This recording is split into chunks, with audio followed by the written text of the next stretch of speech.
Good afternoon. Thank you for being here.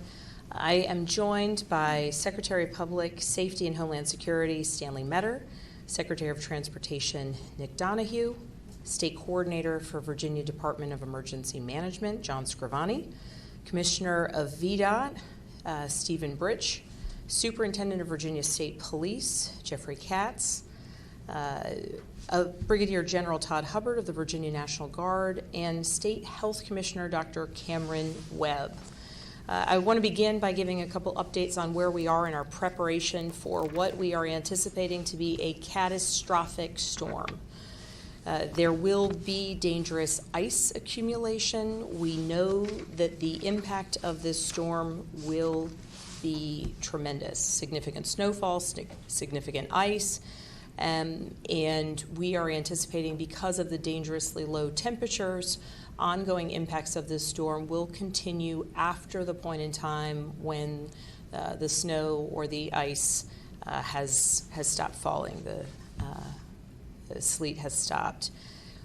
We want everyone to be prepared for significant and extended power outages during and after the storm because of wind that we're anticipating, because of the ice, and again, the freezing temperatures.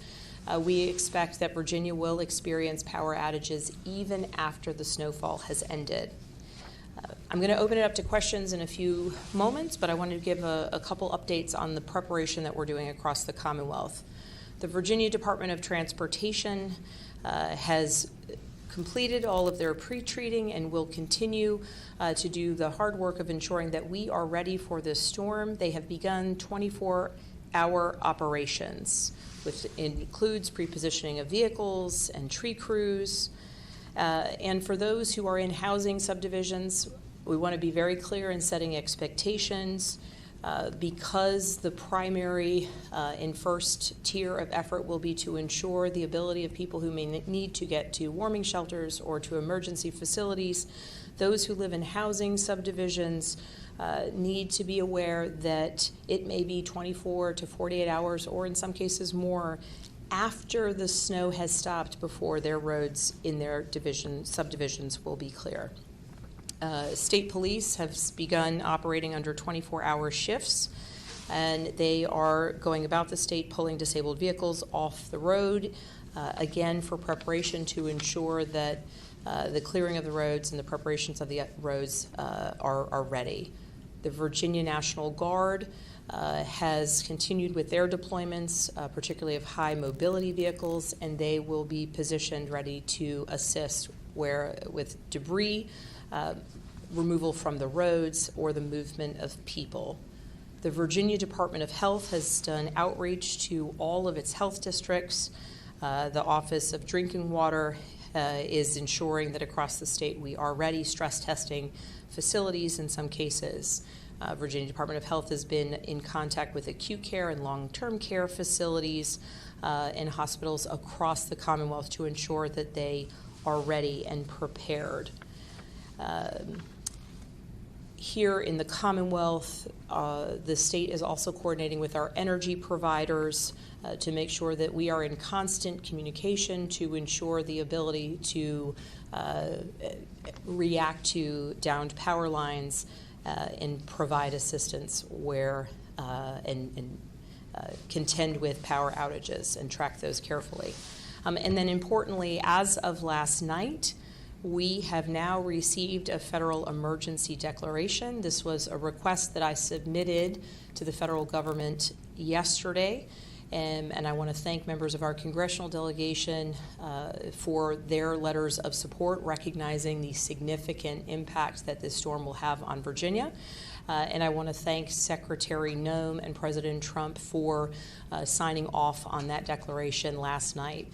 We now have representatives from FEMA here on the ground, and with the category of federal declaration that we have, we are able to receive direct federal supplies where necessary for the purposes of health and safety of our fellow Virginians. So in ending, before we open it up to questions, I just want to remind everyone we are anticipating this storm beginning and hitting strongly later today. And so please use these final hours to be prepared, to make sure that you have blankets and warmth and food to make it through this storm. And every Virginian should stay off the road as of this evening, all day Sunday, and at least into the morning on Monday. We will be providing updates throughout the weekend so that people know the status of the circumstances and where there may be passable roads. But please, it is so vitally important, both for individual safety, but also for the ability of first responders to be able to help those in need, that we have everyone off the roads Saturday night, all day Sunday, and at least through Monday morning. And now I'll open it up to questions. Governor Spanberger and other officials, thank you for being here. And love to know from you all, whoever care to speak about it, just what are some of the biggest mistakes Virginians would make in these situations, and how can they avoid them, stay safe, and keep each other safe? On the preparation front, I might turn it over to John Scrivani of VDEM or potentially Dr. Webb of VDH. I'll defer to you, gentlemen. I'll go first. Good afternoon. I'm John Scrivani. I'm state coordinator for VDEM. Biggest mistakes are not being prepared today. If you think this storm is not going to hit, you are probably wrong. I would hope you are right, but you are probably wrong. You need to prepare your family, your home, and also one of the worst things you could do at this point is get out on the road after this evening, as the governor mentioned. We need people to give VDOT the time to get those roads cleared, get the power companies the opportunity to get the power lines that fall in the road up. There's going to be a lot of different hazards out there. So we need people to, again, one, prepare, be ready, and I'm sure Dr. Webb will have additional comments. But two is really stay home. If you can, and we know that you may not have any power, you may be cold, work with your neighbors, and we're going to have to all work together to try and get through this. Dr. Webb? Thanks so much. And certainly just to add a couple of things that are really important. Pay attention to the local advisories. This is a severe weather event that affects different parts of the state differently. And so being able to know what the impacts are going to be locally is going to be the key. And that's going to help you understand where the emergency resources and supports in your area are. The next piece is from a health standpoint, if you have prescription medications or medical devices that you need, have those pulled together and ready. Some medical devices require charging, so make sure those are prepared and ready to go. On that charging front, if you have healthcare needs, understand that the ability to reach loved ones and for loved ones to reach you is so critical. So keep those devices charged, have backup charging mechanisms, and that's going to help us keep folks safe.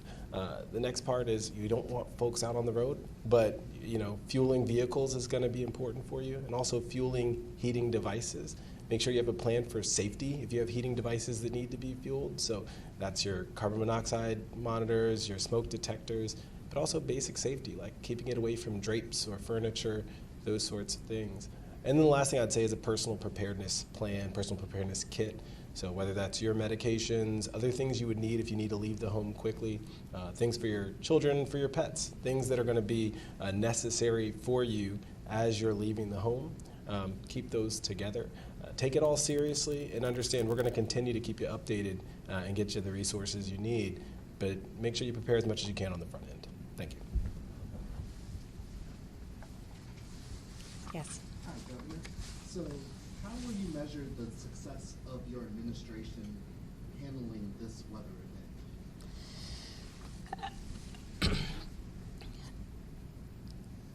event?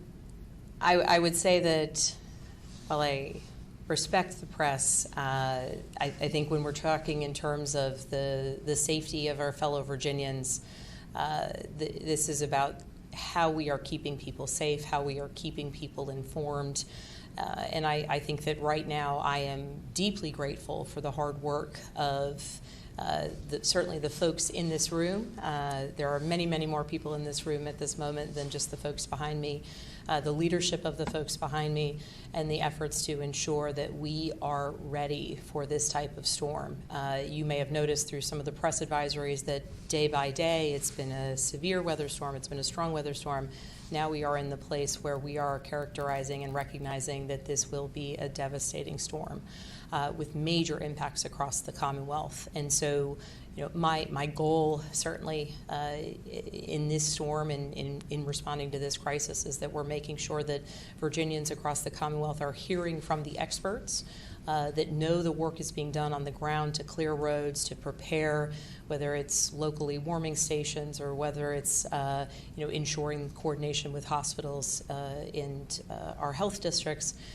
And really being ready for the significant impact. But this will be a tough storm, and frankly, there is never success when there is this level, there is never a sort of a clear line of what constitutes success when there is just so much on the line. But our goal here is to protect people, to protect our fellow Virginians, and ultimately get through this storm as quickly as possible and get back to normal functioning, whether it's of the energy grid or of our road systems, as quickly as possible. Governor Spanberger and other officials, I just would love to know from you all, on social media and sometimes on television, people talk about looking out for vulnerable populations, immunocompromised, elderly. Yeah. People who may suspect that something they're worried about their vulnerable neighbors. What advice would you all give to report that, just so everyone is good at the end of the day? Yeah, well, on this one, I'll turn it over to some of my colleagues here, but importantly, recognizing that your neighbors may need additional supplies, whether it's portable chargers so they can keep their cell phones and net connectivity to loved ones or to first responders. Recognizing that friends and neighbors may not have been following the news, ensuring that people know just how severe this storm will be and how significant the impacts. This is a time for people to really make sure that everyone in their network and with either on their street, in their neighborhood, in their apartment complex, or on their social media feed realize the severity of this storm. And then for some of the actual mechanics of it, I'll turn it over either to Dr. Webb or Director Scrivani.